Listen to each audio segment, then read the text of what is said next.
अनेकांत वाच्य है, शादबाद वाचक है। इस धारा पर जीने के लिए विशाल मस्तिष्क ठंडा करना पड़ेगा, हार्दिक बुद्धि विशाल करना पड़ेगी, बुद्धि विशाल करना पड़ेगी, वो मस्तिष्क ठंडा रखना पड़ेगा। बहुत बड़ी क्षमता है, बहुत बड़ी ताकत है आपके पास। ठीक है, ठीक है। तू छोटा होकर के मेरे आगे बैठ गया है।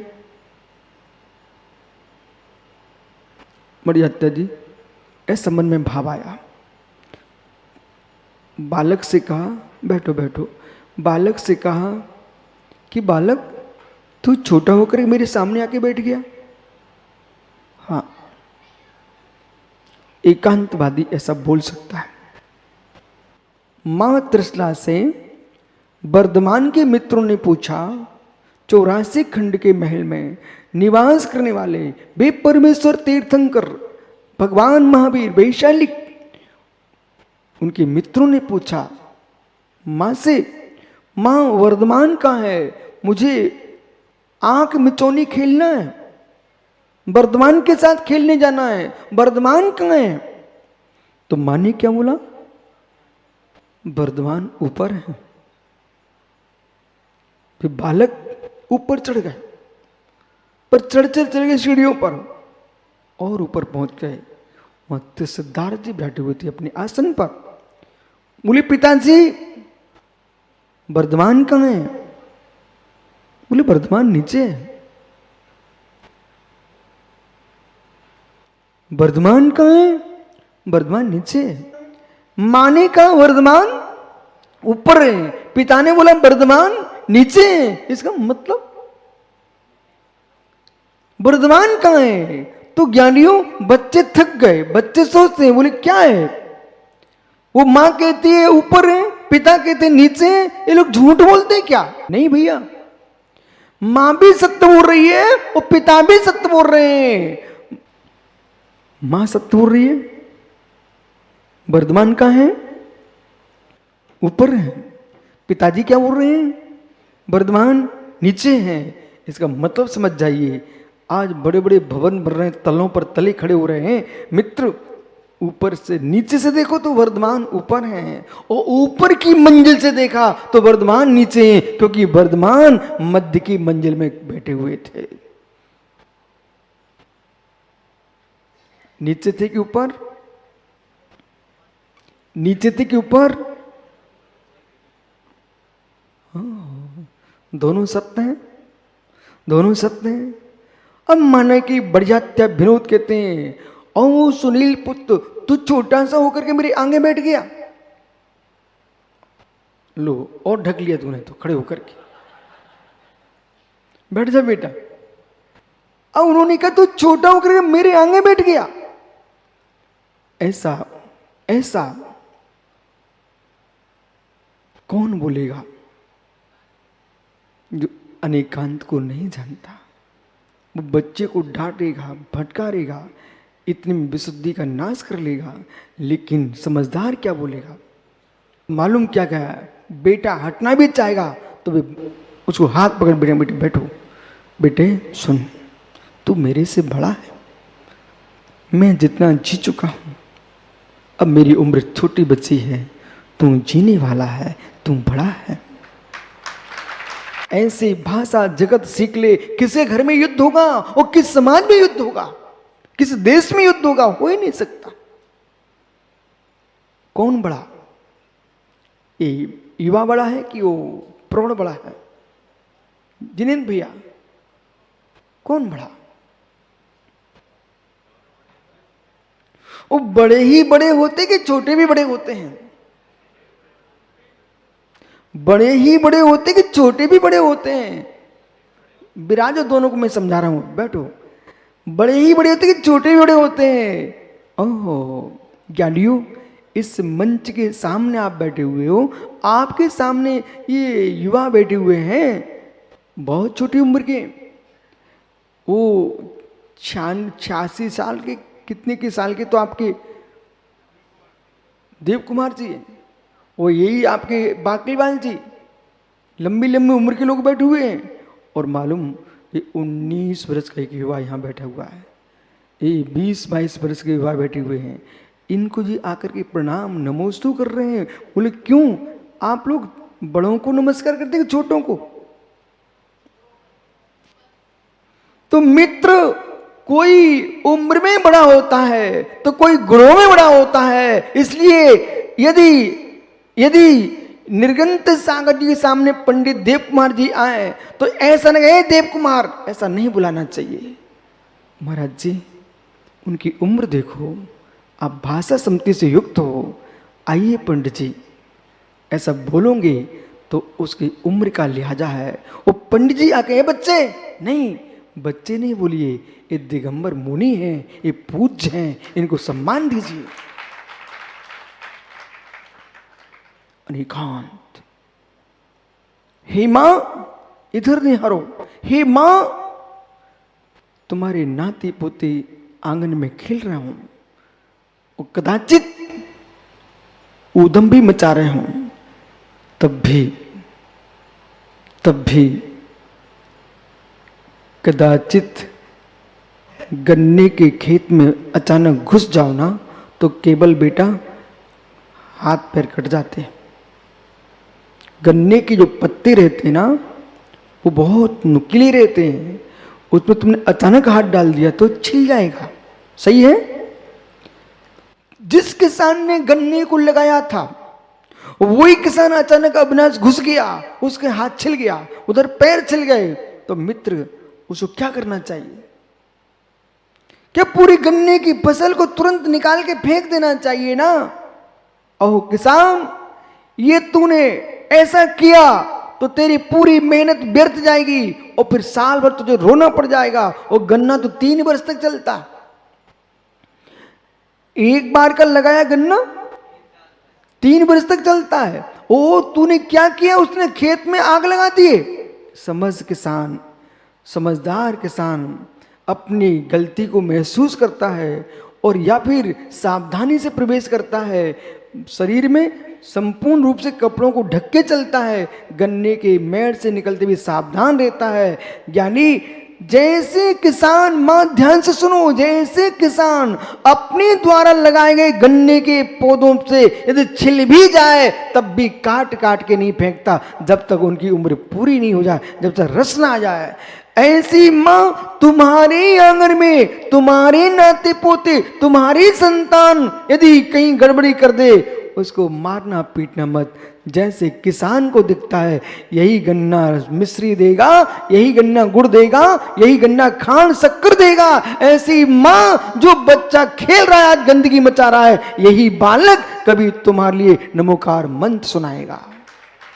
मालूम सुब्रत सागरी, वैशाली में चातुर्मास में एक कोने पर एक मकान था, वह एक बच्चा था, गोल मटोल, जैन अजैन जो कोई मिलता था, दिगंबर श्वेतांबर, वो बच्चे को सब खिलाते रहते थे। वो बालक भी 3 दिन पहले यहां आया। मैंने मालूम उस बच्चे से क्या बोला, मैंने कहा बेटा तू इधर आ, एक नियम कर ले आज। बोले क्या? बेटा अपने पड़ोसियों से लड़ना मत। बोले क्यों? नहीं लड़ना मत। बोले क्यों? बेटा तुमको याद नहीं है हमने किया था चातुर्मास, तुम्हारे माता पिता बाहर भी चले जाते थे, वहां दिखाई देते थे, अड़ोस पड़ोस के लोग तुझे दूध पिलाते थे, तुझे गोदी में खिलाते थे, जिन पूरे मोहल्ले की गोदी में खिला है उन गोदियों से लड़ना नहीं, उनका सम्मान रखना। कर्नाटक के गांव से मैं निकल रहा था और उस गांव से मैं बिहार करके आ गया। उस गांव के श्रावक सम्मेद शिखर में आए पिछले वर्ष, बोले महाराज जी आप हमारे गांव पधारो, धन्य हो जाएंगे हम लोग, आपकी आवश्यकता है वहां पर। मैं मुस्कुराया, बहुत अच्छा कह रहे मित्र, जिन्हें तुम बुलाना चाह रहे हो भी तुम्हारे गांव से निकल चुके हैं। अज्ञानता में व्यक्ति भगवान का भी अपमान कर लेता है। अज्ञानता में वो कपिल ने, ब्राह्मण ने मित्र गुरुदत्त स्वामी को आग में जला दिया। मित्र अज्ञानता में कितनी बार आपकी बगल में सीट पे बस में बड़े बड़े लोग बैठ के निकल गए, तुमको पता नहीं चल पाया। ओहो, मित्र विश्वास रख। भगवान महावीर के जीभ से तुम मिल चुके हो, महावीर के जीभ से मिल चुके हो, पारसनाथ के जीभ से मिल चुके हो आप। लेकिन अज्ञानता में वे तुम्हें नहीं पहचान पाए, तुम उन्हें नहीं पहचान पाए। और इतना ही नहीं होता है, आप अपने घर के द्वारे पर खड़े वृक्ष की डाली को तोड़ करके दांत घिसते हो। मित्र अज्ञानता में तुम्हें नहीं है मालूम अकौआ के अंदर महावीर का जीभ विराजा था। अकौआ की प्रिया में भगवान महावीर स्वामी का जीभ विराजा था। ओ ज्ञानियों, जिसने उसको तोड़ के प्रयोग किया होगा, कोई सुबह सुबह से डंडी लेकर के घास पर तुम चलने चले गए थे। ओ ज्ञानी समझ, तुम घास पर चल रहे थे, आंखों की ज्योति बढ़ा रहे थे।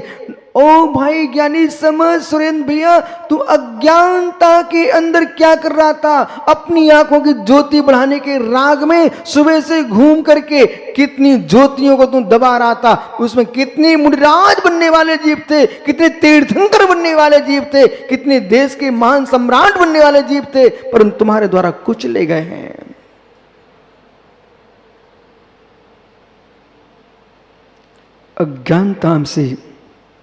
अज्ञानता से किसी का अभाव मत कीजिए। मैंने सुरेंद्र भैया से पूछा, त्योरी कटनी वाले से, कि मित्र इस सभा में आप किन किन को जानते हो, कब कब मिल चुके हो? इन्होंने मना कर दिया। इन्होंने अपनी दृष्टि से ठीक कहा, इनकी वर्तमान की दृष्टि थी। मालूम इसका परिणाम क्या होता है? महात्मा सारस्वत सागर जी कुबले माला में बेटे ने किसकी हत्या की थी? ओह, एक कुबले माला ग्रंथ है, जैन ग्रंथ है। उस ग्रंथ में कभी ऐसा भी हो जाता है, बेटे ने पिता की हत्या की थी। मैं बताता हूं, बेटे ने पिता की हत्या कर दी। हे प्रेम वासना का, स्वयं की संतान से ही वासना सताने लगी और देख करके एक लड़की के पीछे एक पुरुष आंख उठा रहा था। दूसरा युवा वहां देखता है, मैं इसकी रक्षा करूंगा, रक्षा करूंगा, रक्षा करूंगा। समय 2 संतान ने जन्म लिया, पुत्री हुई, सो कोई दूसरा उठा ले गया। पुत्र हुआ सो दूसरा उठा ले गया। सुनते जाना भैया, एक कथा करके आपको बिठालता। और मां थी, वो भटकते भटकते इतना समय निकल गया, जिसके घर में पुत्री पहुंची उसके यहां दासी बन के काम कर रहे थे। मां अपनी बेटी घर में दासी बन के काम कर रही। इधर पुत्र उसी बेटी पर रिश्ता है, उधर से आ रहा पिता परदेश में घूमते घूमते भूल चुका था, कहां मेरी बेटी होगी, कहां मेरी पत्नी होगी, कहां मेरा पुत्र होगा। एकांत दे करके जो सगी बेटी थी उस पर कुदृष्टि से आंख उठा करके पिता उससे अपना सुख भोगना चाहता है, उधर बेटा नंगी तलवार लिए एक स्थान से मुड़ के आता है। बराबर जहां बेटी की आवाज थी, बेटी की आवाज थी, उसी रक्षा के लिए पिता सामने से आ रहा है और बेटे ने कुछ भी नहीं देखा। बोले ये उसके सिर को भंग करने जा रहा है और उठा करके तलवार उसी गर्दन पर मार दी। तलवार जैसे मारता है, धड़ के नीचे।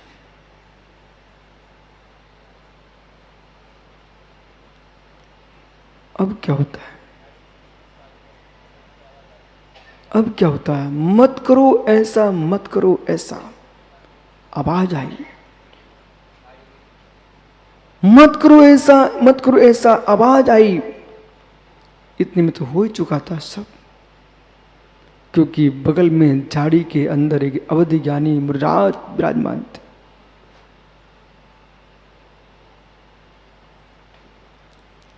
बाहर निकल के आए। बेटे ये तुमने क्या कर दिया? जिसे तुमने मारा है वो तुम्हारा पिता है, जिसके पीछे मारा है वो तुम्हारी बहन है, तुम जिसका सील भंग करने की सोच रहे हो वो तुम्हारी बहन है। इसी बीच में मां आ गई।